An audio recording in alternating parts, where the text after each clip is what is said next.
ನಮಸ್ತೆ ಸ್ನೇಹಿತರೆ, ಮನುಷ್ಯ ದರ್ಶನ ಯೂಟ್ಯೂಬ್ ವಾಹಿನಿಗೆ ಸ್ವಾಗತ. ಈ ದಿನ ನಮ್ಮ ಸ್ನೇಹಿತರು ಬಂದು ಅವ್ರದ್ದೇನೋ ಪ್ರಶ್ನೆ ಇದೆಯಂತೆ, ಅವ್ರಿಗೆ ಬಗೆಹರಿಸ್ಕೊಡೋಣ. ಬನ್ನಿ ಅವ್ರನ್ನ ಕೇಳೋದ. ಹೇಳಿ ಸ್ವಾಮಿ.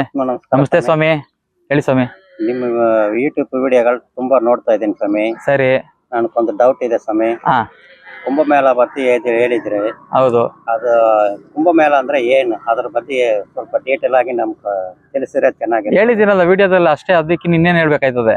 ಇಲ್ಲ ಸ್ವಾಮಿ, ಅದು ಪೂರ್ತಿ ಡೀಟೇಲ್ ಹೇಳಿದ್ರೆ ನಮ್ಗೆ ಚೆನ್ನಾಗಿರ್ತದೆ, ನಮಗ್ ಗೊತ್ತಾಗುತ್ತದೆ. ಅದೇ ನೋಡ ಜನರಿಗೆ ಗೊತ್ತಾಗ್ಬೇಕಲ್ಲ, ಅದು ಡೀಟೇಲ್ ಆಗಿ ಹೇಳಿದ್ರೆ ನಮ್ಗೆ ಅನುಕೂಲ ಆಗುತ್ತದೆ ಅಂತ. ನೋಡಿ ಸ್ನೇಹಿತರೆ, ಏನು ಅಂತಂದ್ರೆ ಕುಂಭಮೇಳ ಅಂತಿದೆಯಲ್ಲ, ಇದು ನಮ್ಮ ದೇಹದಲ್ಲೇ ನಡೆಯೋದು. ಇದು ಏನಂತಂದ್ರೆ ಆಧ್ಯಾತ್ಮಿಕ ಚಿಂತಕರು ಯಾರಿರ್ತಾರೆ, ಆಧ್ಯಾತ್ಮಿಕ ದಾರಿನಲ್ಲಿ ಯಾರಿರ್ತಾರೆ, ಅವ್ರಿಗೆ ಮಾತ್ರ ಇದು ರಹಸ್ಯ ಹೇಳೋದಕ್ಕೆ ಸಾಧ್ಯ. ಏನು ನಾರ್ಮಲ್ ಜನ ಇರ್ತಾರೆ, ಪಬ್ಲಿಕ್ ಕುಟುಂಬದ ವ್ಯವಸ್ಥೆಯಲ್ಲಿ ಬದುಕ್ತಾ ಇರ್ತಾರೆ, ಅವ್ರಿಗೆ ಈ ಮಾಹಿತಿಗಳನ್ನೆಲ್ಲ ತಿಳಿಸಿದ್ರೆ ಅವ್ರಿಗೆ ಅರ್ಥನೂ ಸಹ ಆಗೋದಿಲ್ಲ. ಅದನ್ನ ಹೇಳಿದ್ರೆ ಅವ್ರಿಗೆ ಉಪಯೋಗನೂ ಬರೋದಿಲ್ಲ.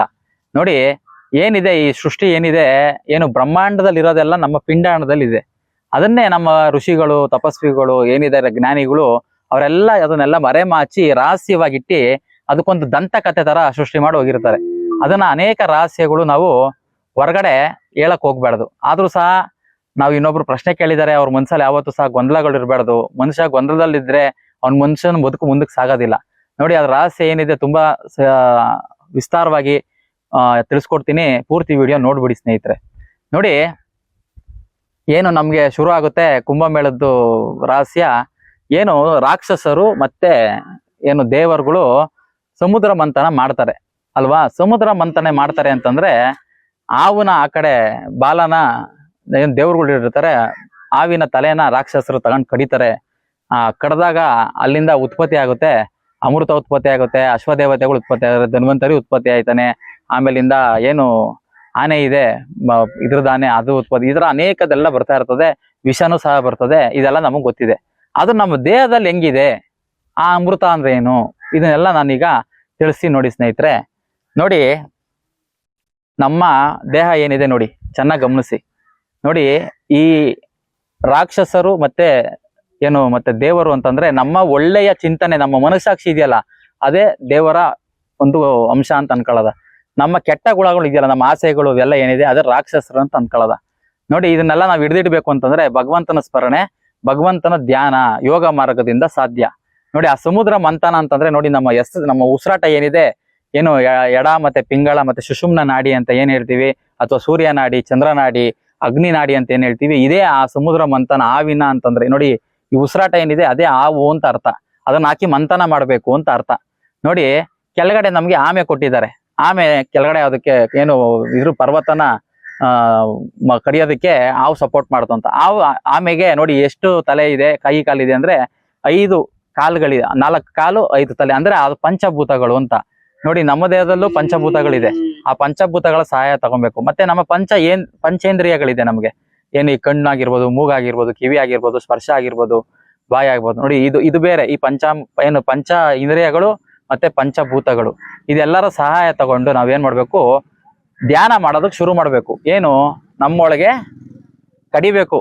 ಏನು ಮಂಥನ ಅಂತಂದ್ರೆ ಅಮೃತ ಕಡಿಬೇಕಲ್ಲ, ಕ್ಷೀರಸಾಗರ ಕಡಿಬೇಕಾದ್ರೆ ನಮ್ಮಲ್ಲಿರೋ ಅಂತ ಏನು ಮೂಲಾಧಾರದಲ್ಲಿರುವಂತ ಚಕ್ರನ ಹಂಗೇ ಮೇಲೆ ಕೆತ್ಕೊಂತ ಬರ್ಬೇಕು. ಮೂಲಾಧಾರ, ಸ್ವಾಧಿಷ್ಠಾನ, ವಿಶುದ್ಧಿ, ಆಜ್ಞ, ಸಹಸ್ರ, ಈ ತರ ಹಿಂಗ್ ಕಡಿತಾ ಬರ್ಬೇಕು ಅಂದಾಗ ನೋಡಿ, ಹಂತವಾಗಿ ಬಂದಾಗ ಏನಾಯ್ತದೆ, ಫಸ್ಟ್ ನಮ್ಗೆ ಯಾರೇ ಆಗ್ಲಿ ಧ್ಯಾನ ಮಾಡಕ್ ಕುತ್ಕೊಂಡ್ರೆ ಬರೇ ಕೆಟ್ಟ ಆಲೋಚನೆಗಳು, ಕೆಟ್ಟ ಚಿಂತನೆಗಳು. ಅಯ್ಯೋ, ಈ ಧ್ಯಾನ ಮಾಡೋದೇ ಬೇಡಪ್ಪ, ಬಿಸಾಕ್ಬೇಕು, ಇದನ್ನ ಬಿಟ್ಬಿಡ್ಬೇಕು ಅನ್ನೋ ಮನಸ್ಥಿತಿ ತಗೊಂಡೋಗ್ತದೆ. ಅದೇ ಆ ವಿಷ ಏನು ಅಂತಂದ್ರೆ ನೋಡಿ, ತಗೊಂಡಾಗ ನಾವ್ ಯಾರಿಗ ಅರ್ಪಣೆ ಮಾಡ್ತಾ ಇದೀವಿ, ಭಗವಂತ ಶಿವನ್ಗೆ ಅರ್ಪಣೆ ಮಾಡ್ತಾ ಇದೀವಿ. ಅಂದ್ರೆ ನೋಡಿ, ಈ ರಾಕ್ಷಸರಿಗೂ ಶಕ್ತಿ ಇಲ್ಲ ವಿಷ ತಗೊಳ್ಳೋದಕ್ಕೆ, ಈ ನಮ್ಮ ಇದಕ್ಕೂ ಶಕ್ತಿ ಇಲ್ಲ, ಏನು ನಮ್ಮ ದೇವ್ರುಗಳಿಗೂ ಶಕ್ತಿ ಇಲ್ಲ. ಅಂದ್ರೆ ಇವ್ರು ಯಾರೋ ದೇವ್ರಲ್ಲ, ಅದನ್ನ ತಡೆಯುವಂತ ಶಕ್ತಿ ಇರೋದು ಯಾರು ಅಂದ್ರೆ ಭಗವಂತ. ನಮ್ದು ಏನೇ ಕೆಟ್ಟ ಆಲೋಚನೆ ಬರ್ಲಿ, ಕೆಟ್ಟ ಚಿಂತನೆ ಬರ್ಲಿ, ಭಗವಂತನ ತಗೊಂಡೋಗಿ ಕೊಟ್ಬಿಡ್ಬೇಕು ನಾವು. ಅಂದ್ರೆ ಅವ್ರು ಯಾರು ದೇವ್ರಲ್ಲ ಅಂತ. ನೋಡಿ, ನಮ್ಮ ಕೆಟ್ಟ ಏನು ಮನಸ್ಸಿದೆ, ಮನಸ್ಸಾಕ್ಷಿ ಇದೆ, ಅದು ದೇವ್ರಲ್ಲ.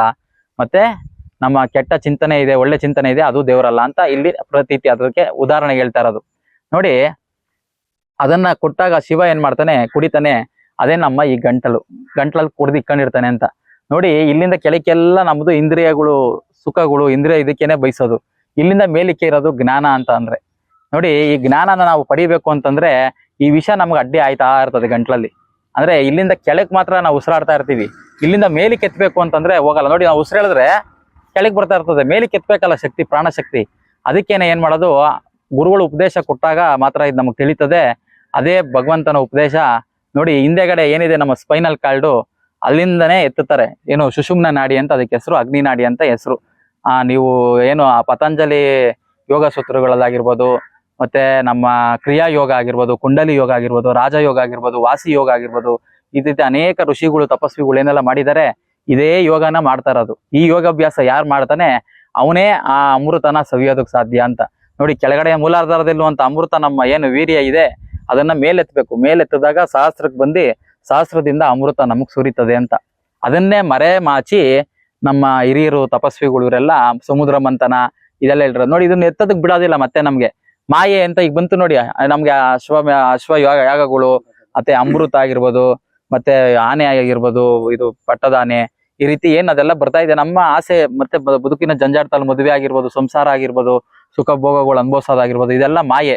ಇದನ್ನ ತಡೆಯೋದಕ್ ಬಿಡೋದಿಲ್ಲ. ಏನು ನಾವು ಭಗವಂತನಿಗೋಗಿ ಸೇರ್ತೀವಲ್ಲ, ಅದೇ ಮುಕ್ತಿ ಮೋಕ್ಷ ಅಂತ ಹೇಳ್ತಾರೆ. ಈ ಸಾಧನೆಗೋಸ್ಕರನೇ ಇಷ್ಟೊಂದು ಋಷಿಗಳು ತಪಸ್ವಿಗಳು ನಮಗೆ ಮರೆಮಾಚಿ ಈ ತರ ಅನೇಕ ರಹಸ್ಯಗಳನ್ನ ತಿಳಿಸ್ಕೊಟ್ಟು ಹೋಗಿದ್ದಾರೆ. ಇಷ್ಟೇನೆ ಸ್ನೇಹಿತರೆ, ಏನು ಸಮುದ್ರ ಮಂಥನ ಮತ್ತೆ ಇದೆಲ್ಲ ಹಿಂದೆಗಡೆ ಇರೋದಂತ ಅದೆಲ್ಲ ನಮ್ಮ ಒಳಗೆ ದೇಹದೊಳಗೆ ಇರೋದೇನೆ. ಏನು ಬ್ರಹ್ಮಾಂಡದಲ್ಲಿ ಇರೋದೆಲ್ಲ ಪಿಂಡಾಂಡದಲ್ಲಿ ಇಟ್ಟಿದ್ದಾನೆ ಭಗವಂತ. ಇದು ಯಾರಿಗೂ ಸಾಧ್ಯ ಇಲ್ಲ, ಯಾವ ಪ್ರಾಣಿ ಪಕ್ಷಿಗೂ ಸಾಧ್ಯ ಇಲ್ಲ. ಏನಕ್ಕೆ ಅಂತಂದ್ರೆ ಎಲ್ಲಾ ಪ್ರಾಣಿಗಳು ಪಕ್ಷಿಗಳಾಗ್ಲಿ ಎಲ್ಲವೂ ಬಗ್ಗಿ ನಡೀತವೆ. ಮನುಷ್ಯ ಒಬ್ಬನೇ ನಿಂತಿ ನಡೆಯೋದಕ್ಕೆ ಸಾಧ್ಯ. ಇವನಿಂದ ಮಾತ್ರ ಇದನ್ನೆಲ್ಲ ಪಡೆಯೋದಕ್ಕೆ ಸಾಧ್ಯ. ಆಮೇಲೆ ಯಾರಿಗೂ ಇಲ್ಲದೆ ಇರೋಂಥ ಶಕ್ತಿ ಏನಿದೆ ಮನುಷ್ಯನಲ್ಲಿ ಅಂತಂದ್ರೆ, ಇವನಲ್ಲಿ ಮನಸ್ಸಿದೆ. ಮನಸ್ಸಿರೋದ್ರಿಂದಾನೇ ಇವನಿಗೆ ಇದನ್ನೆಲ್ಲ ಮಾಡೋದಕ್ಕೆ ಸಾಧ್ಯ. ಅರ್ಥ ಆಯ್ತಲ್ವಾ ನಿಮ್ಗೀಗ? ಸಮುದ್ರ ಮಂಥನ ಅಂದ್ರೆ ಏನು ಇಲ್ಲ. ಆಮೆ ಅಂತಂದ್ರೆ ನಮ್ಮಲ್ಲಿರುವ ಪಂಚಭೂತಗಳು ಸಹಾಯ, ನಮ್ಮ ದೇಹದಲ್ಲಿ ಏನಿದೆ ಗಾಳಿ, ನೀರು, ಆಕಾಶ, ಭೂಮಿ, ಈ ತರ ಮತ್ತೆ ಪಂಚೇಂದ್ರಿಯ, ನಮ್ದೇನಿದೆ ಇದ್ರ ಸಹಾಯ ತಗೊಬೇಕು ಭಗವಂತಂದು. ನಾರಾಯಣ ಅಂತಂದ ಅವನ್ ಸಹಾಯ ಪಡ್ಕೊಂಡು ಶಿವನ್ನ ಸ್ಮರಣೆ ಮಾಡ್ತೀಯ. ಏನು ಉಪದೇಶ ತಗೊಂಡು ಗುರುಗಳ ಹತ್ರ ಆ ಮೂಲಾಧಾರದಲ್ಲಿರುವಂತ ವೀರ್ಯನ ಏನು ಸಹಸ್ರಕ್ಕೆ ತಗೊಂಡೋಗಿ ನಿಲ್ಸೋದೇನೆ ಈ ಅಮೃತ. ಏನು ಸಮುದ್ರ ಮಂಥನ, ಅಮೃತ, ಇದೆಲ್ಲ ಇದೇನೆ. ನೋಡಿ, ಅಲ್ಲೂ ಸಹ ನಾವು ಗಂಗೆ, ಯಮುನೆ, ಸರಸ್ವತಿ ಅಂತೀವಿ. ಗಂಗೆ, ಯಮುನೆ, ಸರಸ್ವತಿ ಏನು ಅಂತಂದ್ರೆ, ನೋಡಿ ನಮ್ಮ ಬಲಗಡೆ ಉಸಿರಲ್ಲಿ ಏನ್ ಎಳಿತೀವಿ ಅದು ಗಂಗೆ, ಎಡಗಡೆ ಮೂಗಲ್ಲಿ ಏನ್ ಎಳಿತೀವಿ ಅದು ಯಮುನಾ. ನೋಡಿ, ನಮ್ಮ ಏನು ಇನ್ನೊಂದು ಅಗ್ನಿ ನಾಡಿ ಅಂತ ಹೇಳಿದ್ರೆ, ಸುಷುಮ್ನ ನಾಡಿ ಅಂತ ಹೇಳಿದ್ರೆ ಅದೇ ಸರಸ್ವತಿ. ಸರಸ್ವತಿ ಅಂದ್ರೆ ಏನು? ಜ್ಞಾನ, ವಿದ್ಯೆ, ಅದೇ ಬ್ರಹ್ಮ ಜ್ಞಾನ ಅಂತ. ಆ ವಿದ್ಯೆನ ಹೇಳ್ಕೊಡೋದು ಗುರುಗಳಿಂದ ಮಾತ್ರ. ಪ್ರಪಂಚದಲ್ಲಿ ಯಾರ ಕೈಯಿಂದನೂ ಸಾಧ್ಯ ಇಲ್ಲ. ಆ ವಿದ್ಯೆ ಯಾರು ಕಲ್ತಿರ್ತಾನೋ ಅವನೇ ಋಷಿ ಆಯ್ತಾನೆ, ಯೋಗಿ ಆಯ್ತಾನೆ, ತಪಸ್ವಿ ಆಯ್ತಾನೆ, ಎಲ್ಲವನ್ನು ಸಿದ್ಧಿ ಸಾಧಿಸ್ತಾನೆ. ಅವನಿಗೆ ಮಾತ್ರ ಈ ಪ್ರಪಂಚದ ಜ್ಞಾನ, ತನ್ನೊಳಗೆ ಭಗವಂತನ ಕಾಣೋ ಜ್ಞಾನ ಬರೋದಾಗಿರ್ಬೋದು, ಆಮೇಲೆ ಹೊರಗಡೆ ಜಗತ್ತು ನೋಡಕ್ಕಾಗಿರ್ಬೋದು, ಇದೆಲ್ಲವೂ ಅವನಿಂದ ಮಾತ್ರ ಸಾಧ್ಯ. ಇನ್ನೆಲ್ಲ ಪುಸ್ತಕದಲ್ಲಿ ಇದೆ, ಓದೋದ್ರಿಂದ ಅನುಭವ ಸಿಗೋದಿಲ್ವಲ್ಲ. ಅವನು ಯಾರು ಅನುಭವ ಪಡ್ತಾನೆ ಅಂತಂದ್ರೆ ಈ ಪಾಠ ಅಭ್ಯಾಸ ಮಾಡ್ಬೇಕು, ಯೋಗ ಅಭ್ಯಾಸ ಮಾಡಿದಾಗ ಮಾತ್ರ ಇದೆಲ್ಲ ಸಾಧ್ಯ. ನೋಡಿ, ಸಮುದ್ರ ಮಂಥನ, ಅಮೃತ, ಇದೆಲ್ಲ ಏನು ಕುಂಭಮೇಳ ಅಂತಂದ್ರೆ ಎಲ್ಲ ನಮ್ಮ ದೇಹದಲ್ಲೇ ಇದೆ, ಹೊರಗಡೆ ಎಲ್ಲೂ ಇಲ್ಲ. ಇಷ್ಟೇ ಸ್ನೇಹಿತ ಇದ್ರ ರಹಸ್ಯ. ನಿಮ್ಗೆ ಈಗ ಅರ್ಥ ಆಯ್ತಲ್ವಾ? ಏನು ಪ್ರಶ್ನೆ ಇಲ್ಲಲ್ವಾ? ನಮ್ಗೆ ಅರ್ಥ ಆಯ್ತು. ನಮ್ಮ ಯೂಟ್ಯೂಬ್ ನೋಡೋ ಜನಗಳಿಗೆ ಇದು ಗೊತ್ತಾಗ್ಬೇಕಂತಾನೆ ಕೇಳಿದ್ದೆ. ತುಂಬಾ ಸಂತೋಷ. ಸರಿ, ಎಲ್ಲರಿಗೂ ಒಳ್ಳೇದಾಗ್ಲಿ. ಆತ್ಮ ನಮಸ್ಕಾರ, ಎಲ್ಲರಿಗೂ ಒಳ್ಳೇದಾಗ್ಲಿ. ಓಂ ನಮಃ ಶಿವಾಯ. ಹರ ಹರ ಮಹಾದೇವ್, ಶಂಭೋ ಶಂಕರ.